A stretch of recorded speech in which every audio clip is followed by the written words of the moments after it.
The UN Secretary General has condemned the gun attack on a Catholic church in Dablo in the northern part of Burkina Faso that left 6 persons, including a priest, dead. The attack occurred whilst Mass was being celebrated. Well, this is the third attack on churches in 5 weeks. The Secretary General strongly condemns this morning's attack on a Catholic church during Mass in the village of Dablo in the center-north region of Burkina Faso. He expresses his deepest condolences to the families of the victims and wishes a speedy recovery to the injured. He recalls the sanctity of all places of worship and hopes the perpetrators can be swiftly brought to justice. The Secretary General conveys the solidarity of the United Nations to the government and people of Burkina Faso in this difficult moment for the nation. He urges all citizens of Burkina Faso to stand firmly with one another across communities and not to succumb to efforts to sow discord and breed further violence. The UN stands ready to assist in any way it can. So that's the UN on that security threat in Burkina Faso. But this latest incident comes just days after security think tank Africa Center for Security and Intelligence Studies warned of possible jihadist attacks on churches in Burkina Faso, Ghana, Ivory Coast and Benin. The Africa Center for Security and Intelligence Studies has raised this security alert, and it came on 10th May 2019. In that alert, Access said it has been monitoring the activities of the Salafi jihadist group in Burkina Faso over the past 4 months, and it appears the group has now shifted its attention to Christian churches. Access analysis suggests that Salafi jihadists are looking to incite religious tensions in Ghana and Togo. They are also planning to attack churches in countries such as Ghana, Ivory Coast, Togo and Benin. In Access analysis then strongly suggests that churches in Ghana are the immediate target. The group is also looking to operate from illegal mining zones in the northern part of Ghana, as these places are considered to be the safest places for them to conduct their activities. Access then is looking to raise awareness of the threat so that appropriate measures could be taken, and this came in May. This alert from Access came in May. Well, let's get on the phone lines and speak to Prosper Ni Norte Ado. He actually joins us via Skype. He is a security analyst. Hello, Prosper. Hello. Good afternoon. Good afternoon, and thank you very much for your time this afternoon. Let's start with what the story that I did before I came to Burkina Faso, and this story has to do with about 1,500 pump-action guns that were imported into the country last week. People have been raising concerns, and of course there are a lot of speculations. I'd like to find out from you, right after we did that story and before we came to you, we listened to OneApp, and OneApp's thought were that there has been a created market for arms. He cites unemployment, rural-urban migration, and then crime, the increased rates of crime as some of the things that have created a market for guns. Is this a position you agree with? Yes, largely so. But I think more interesting to that development is who imported those weapons for what purposes. I think that an inquiry into that would give us a direct response. Whether it is true or not, at least, that would then begin to give us some idea about why bringing in such guns, particularly pump-action guns. And you know, such weapons mostly are not used for hunting or any, kind of peaceful activity, but mainly for warfare and also for crime. And so it would be important to know why those weapons came into the country. And if they came, are they registered? Did they pass through the right channel? I think that any country that gets such an importation of large quantities of arms must be a bit worried, because certainly guns are meant to shoot and kill. And so, but more again, another aspect of that is that you would have also noted that we have a lot of small arms and light weapons also in Ghana, which are manufactured locally. And we have talked about this extensively. And you go to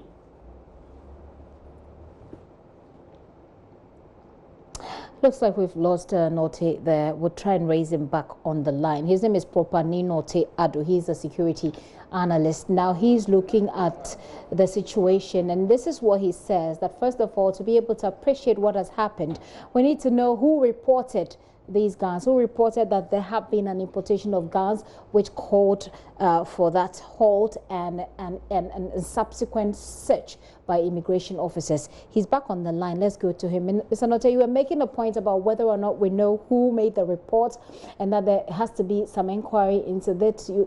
You also mentioned whether or not it went through the right channels. Well, as far as what the immigration officers are telling us, it did go through the right channels, and it was brought in by somebody who is a registered or a licensed arms dealer. Okay, so that being the case, then they must have known the purpose for which it was imported. So it was done legally. Now, if the government will go ahead and approve of such importation, then they must be able to monitor the use of those weapons and what for. If it is for protection purposes, would prompt action can be required? These are some of the questions that must be asked. And if government is aware that these weapons are brought in for the right reasons and they don't have any cause of concern, then I believe they must be on top of the situation. But again, like I said, that could be a source of concern, and we must look into it properly. What are some of the consequences we'll have to bear as a country if we don't do all that you're suggesting has to be done? You see, like was mentioned by my good friend, before me, we've talked quite extensively a lot about these issues of small arms and light weapons. And you would have noticed that for most of the crimes that are committed, these weapons are used. Be it armed robbery, be it carjacking, be it kidnapping, name them. And so, yes, there are other small arms, but mainly weapons are used. And so nobody is happy when you have quite a lot of guns imported into the system. Now, it indicates that crime is going up, and certainly this will be used for such purposes. It also indicates that perhaps there could also be others who have other ulterior motives. And again, as perhaps we would be looking at the issue of terrorism. Right. This must also be another thing that we could take into consideration. Speaking of terrorism, we've seen a report by a think tank that said that, warned actually, that there was going to be that attacks on churches in Burkina Faso, Ivory Coast, Benin, Ghana were imminent. Just recently, we've heard, after their warning, we've just heard of reports that a Catholic church was attacked in nearby village in Burkina Faso. What linkages would you draw between our handling of arms here in Ghana and the threats of imminent attacks, especially on churches? Yeah, I think it's pretty obvious. Those people doing all these certainly use arms. And again, they may not have to come across the border, but they might have people in the country they can coordinate or link up with to use some of these weapons. And again, I've talked extensively about the issue of terrorism, both in Africa and particularly in West Africa. This group called Mujao has declared a jihad.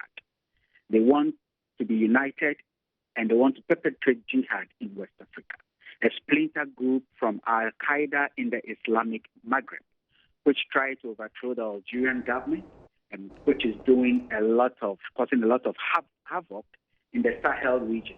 They're into drug trafficking, they are doing kidnapping to take a lot of money from people. They have all kinds of objectives. If you noticed, they have perpetrated a lot of terrorism acts in Burkina Faso, in Mali, in Niger, and they are also, because they are splinter groups, Boko Haram also comes in. they have networks. So what am I saying? I'm saying that these groups are coming down gradually. They were in Côte d'Ivoire, in Grand Bassam. Again, I don't know, there was an incident in Benin. I don't know if it is linked in any way. But all it's saying is that, look, this can happen anytime. And it happens when we are not aware. They do it mostly around the weekend. If you notice, they either go to mosques to shoot on Friday, or they may go to churches on Sunday to perpetrate such an attack. Saturdays, where people are gathered in malls and they are doing some of these businesses, they strike. What they want is that they want to be newsworthy. So it is just for us to continually remain vigilant. Intelligence must be strong. We must collaborate across the region and also with our neighbors and ensure that we take the right measures to prevent this from happening. Let's also not sit down and just be looking across the border. There are people they can use from within. And this is where the family unit becomes of essence. If you notice anybody doing something strange, involved with a particular group, you must investigate and report immediately. We have to take some steps to save ourselves. Family unit strengthening and community vigilance, if I get you right, is part of the ways that we can deal with this. Mr. Note, I'll have to end this with you, but do you get the sense from where you... Can I just make one last point? Right. I was just going to ask if you get the sense that we are there. Are we there to be able to deal? The threat of terrorism has been with us for time immemorial, since these attacks started. So do you get the sense that Ghana is there, and that if anything should happen, that we will be able to deal with it as we should?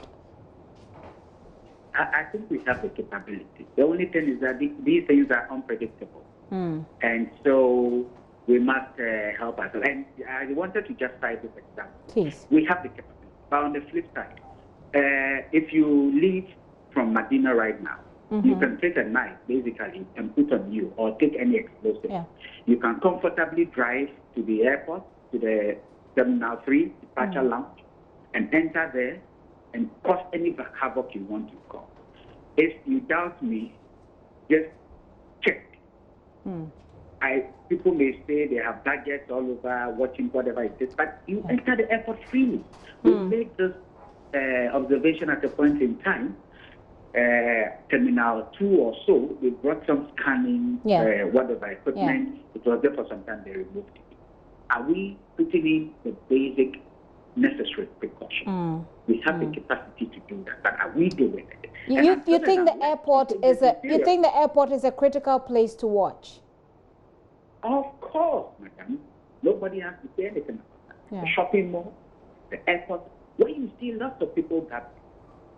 And even in public, in London and all these places, somebody walking somewhere and a knife is removed and 3-4 people are attacking. It comes newsworthy. That's what they want. And so it's all about vigilance. And we shouldn't just sit down and say, because God is merciful to us and is helping us all the time, we don't take these things seriously. We shouldn't wait. We can prevent it. Else we need to start managing them. We cannot do that. But we have to help ourselves. Mr. Nosiado, that's very insightful. Thank you so much for your time this afternoon. Prosper Ni Note Ado is a security analyst, and he raised a lot of salient points as to what we can do, looking at what's happening in our neighboring countries. Especially, he thinks that airport security must be tightened. He thinks that everywhere that people gather, the mall, the churches, the mosques, the airport, that we should pay some more attention to these areas.